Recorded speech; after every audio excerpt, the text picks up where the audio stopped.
মুভির শুরুতে আমাদের একটি ফ্যামিলিকে দেখানো হয়। এই ফ্যামিলির কাপল দুজনের, একজনের নাম মুনা এবং অন্যজনের নাম ডন। তাদের দুজন বাচ্চা ছিল যাদের নাম অ্যালিস এবং অ্যান্ডিও। তাদের বাড়িতে মুনার মত মতো সব কাজ হতো, বেচারা ডনের কথা মতো কোনো কাজ হতো না। সে সব সময় চুপ করে মুনার সব কথা শুনতো। মুনা সব সময় সব কাজ পারফেক্ট ভাবে করত। তার কোনো অগোছালো জিনিস পছন্দ হতো না। কখনো যদি বাচ্চারা কোনো ভুল করে বসতো, সে বাচ্চাদেরকেও শাস্তি দিত। এই বাড়ির সবকিছু এমন ভাবে চলছিল যাতে ডনের নিজেকে তার বউয়ের চাকর মনে হতে থাকে। কিন্তু এসব কিছু কখনো মুনা খেয়ালই করে না। সে শুধু তার রুটিন মতো কাজ করে। মুনার হাজবেন্ড ডনের একটি ফার্নিচারের দোকান আছে। সেখান থেকে সে শহরের বড় বড় দামি হোটেলে তার ফার্নিচার সেল করে। একদিন ডনের দোকানে একটি মেয়ে জবের জন্য আসে, যার নাম ডাস্টি। ডাস্টি দেখতে খুবই সুন্দর ছিল, যেটি দেখে ডন খুশি হয়ে যায়। ডাস্টি জবের জন্য তার ইন্টারভিউ দিয়ে চলে যায়। তখন ডনের কাছে তার অ্যাসিস্ট্যান্ট লিজ আসে এবং সে ডনকে বলে, বস ডাস্টিকে কাজে রেখে দেন। ডাস্টি যদি এখানে থাকে আপনার কাজের কোনো চিন্তাই থাকবে না। যেটি শুনে ডন ও ডাস্টিকে সেলস গার্ল হিসেবে কাজে রেখে দেয়। অন্যদিকে আমাদের শহরের একটি বড় গুন্ডাকে দেখানো হয়, যার নাম মার্ফি। সে কিছু লোককে মেরে ফেলে। মার্ফি টিভিতে ডনের স্টোরের নিউজ দেখে। পরের দিন মার্ফি তার সাথীদের সাথে ডন এবং মুনার পিছু নিতে শুরু করে। তারা সব সময় ওদের উপর নজর রাখতে শুরু করে। এভাবে তারা মুনার পিছু করে ডনের বাড়ি পর্যন্ত পৌঁছে যায়। এদিকে সাদাসিধা ডন তার ওয়াইফ মুনাকে রেখে ডাস্টির প্রেমে পড়ে যায়। ডাস্টিও ডনকে পছন্দ করত, যার ফলে তাদের ভিতর নতুন রিলেশনশিপ গড়ে ওঠে। তাদের রিলেশনশিপ এরকম হয়ে যায় যে তাদের যখন ইচ্ছা হয় তারা দুজন একে অপরের সাথে ইন্টিমেট হয়। এসব করার কারণে ডন মুনাকে ইগনোর করতে শুরু করে এবং সে হাসি খুশিতে দিন কাটাতে শুরু করে। এরপর একদিন ডনের ছেলের বার্থডে চলে আসে, তাই ডন তার ছেলের বার্থডে উপলক্ষে তার বাড়িতে একটি পার্টি রাখে। ডাস্টি এই পার্টিতে আসে। ডাস্টিকে দেখে ডন মুনার সামনে ডাস্টিকে ইগনোর করে। তবুও সুযোগ বুঝে ডাস্টি ডনের কাছে আসে এবং সে ডনকে বলে সে মা হতে চলেছে। যেটি শুনে ডন ভয় পেয়ে যায় এবং সে ডাস্টিকে বাচ্চাটিকে অ্যাবর্শন করিয়ে ফেলতে বলে। কিন্তু ডাস্টি বাচ্চাটিকে অ্যাবর্শন করাতে চায় না। সে বাচ্চাটিকে জন্ম দিতে চাইছিল। সাথে সে বাচ্চাটির পুরো দায়িত্ব ডনকে নিতে বলে। ডন যখন কোনো রাস্তা খুঁজে পাচ্ছিল না, সে তার অ্যাসিস্ট্যান্ট লিজের সাথে দেখা করে এবং তাকে এসব ব্যাপারে সব খুলে বলে। এসব শুনে লিজ ডনকে বলে এসব মেয়েরা ধনী লোকেদের তাদের জালে ফাঁসায় এবং তাদের টাকা পয়সা নেয়। লিজ ডনকে বলে ডাস্টিকে কিছু টাকা পয়সা দিয়ে তার জীবন থেকে দূর করতে।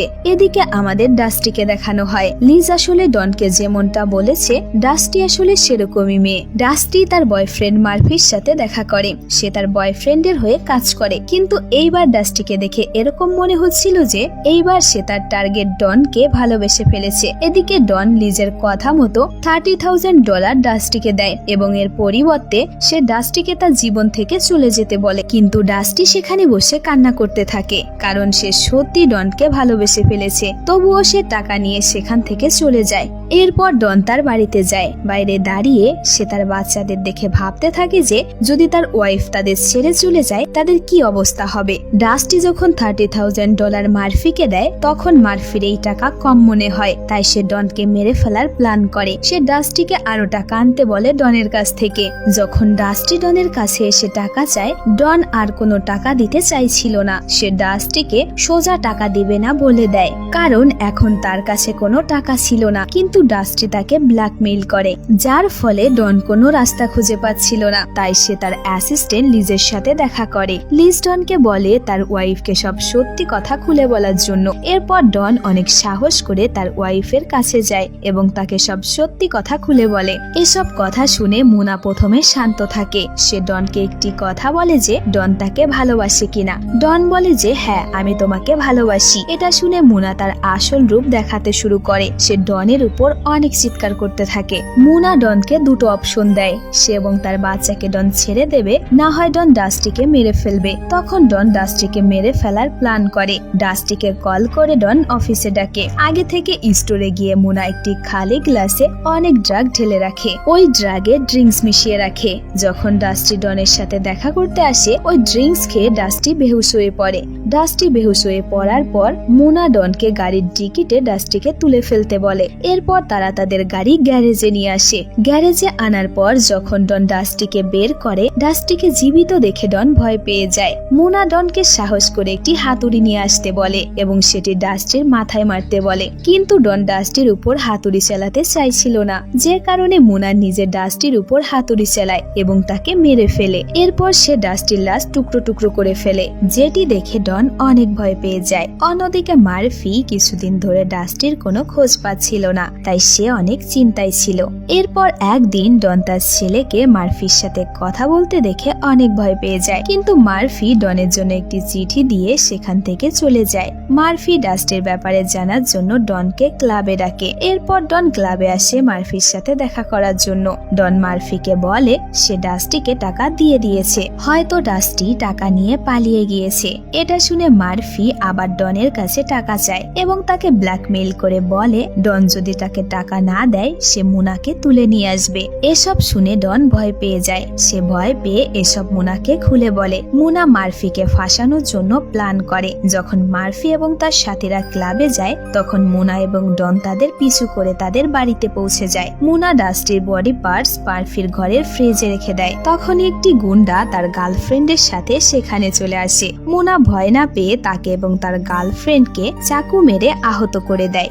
এরপর মোনা সেখান থেকে চলে আসে। আহত অবস্থায় লোকটি মারফিকে কল করে। তখন মারফি তাড়াতাড়ি করে বাড়িতে চলে আসে। অন্যদিকে মোনা একটি নতুন নাম্বার থেকে পুলিশকে কল করে। মারফির বাড়ির অবস্থা পুলিশকে জানায়। এদিকে যখন মারফি ফ্রিজ খুলে সে ডাস্টির বডি পার্টস দেখতে পায়, তখন সে বুঝতে পারে যে ডন তাকে ফাঁসিয়েছে। এটি বুঝতে পেরে সে যখন পালাতে যায় তখন সেখানে পুলিশ চলে আসে। মারফির ভাগ্য ভালো ছিল তাই সে সেখান থেকে পালিয়ে যায়, কিন্তু তার সঙ্গী পুলিশের হাতে ধরা পড়ে যায়। পুলিশ তাকে শুট করে মেরে ফেলে। এদিকে মোনা টেনশন ফ্রি নতুন জীবন কাটাচ্ছিল। এটা দেখে ডন অনেক অবাক হয়, কারণ এতগুলো মার্ডার করার পরও মোনা স্বাভাবিক রয়েছে। কিছুদিন পর একজন পুলিশ অফিসার ডনের সাথে দেখা করতে আসে। সে ডাস্টির ব্যাপারে ডনের কাছে জিজ্ঞাসা করে। ডন পুলিশকে মিথ্যা বলে যে ডাস্টি শুধু তার শোরুমে কাজ করত, এর বাইরে তার ডাস্টির সাথে কোনো সম্পর্ক ছিল না। পুলিশ অফিসার ডনের কথা শুনে ডনকে সন্দেহ করতে থাকে।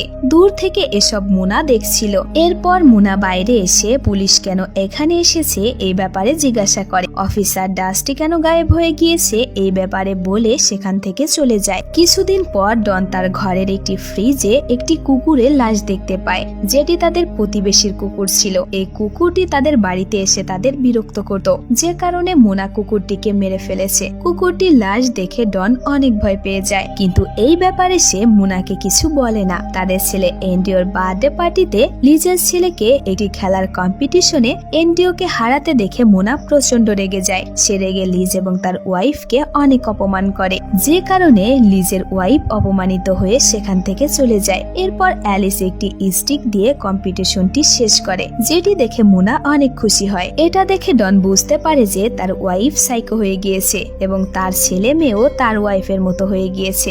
এই কারণে ডন গ্যারেজে গিয়ে ল্যাম্প রিফিউজ করে এবং গ্যাসের সিলিন্ডার খুলে রাখে। এরপর সে তার ওয়াইফকে একটি খাবার রান্না করতে বলে সে বাইরে পার্টিতে চলে আসে।